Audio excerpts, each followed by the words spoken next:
વેજીટેબલ્સથી ભરપૂર એકદમ સોફ્ટ અને ટેસ્ટી બેસનના પુડલા બનાવવા માટે 1.5 કપ ચાળેલું બેસન લઈ તેમાં તીખાશ માટે 1 ચમચી આદુ મરચાંની પેસ્ટ, અડધી ચમચી અજમો અને સ્વાદ પ્રમાણે મીઠું ઉમેરીશું.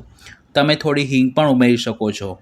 પછી તેમાં 1/2 કપ સમારેલી કોબીજ, 1/2 કપ સમારેલા ગ્રીન કેપ્સિકમ, 1 નંગ સમારેલું ટામેટું અને થોડી સમારેલી કોથમીર ઉમેરી બધું જ સરખું મિક્સ કરી લઈશું. તમે પોતાના મનગમતા વેજીટેબલ્સ ઉમેરી શકો છો.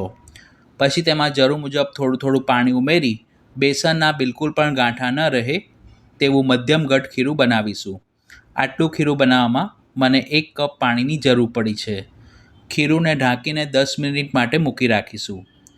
10 મિનિટ પછી ખીરુંમાં ચપટી જેટલા ખાવાના સોડા અને તેના ઉપર થોડું પાણી ઉમેરી તેને એક જ દિશામાં સરખું ફેંટી લઈશું, જેથી ખીરું ફૂલીને હળવું બનશે.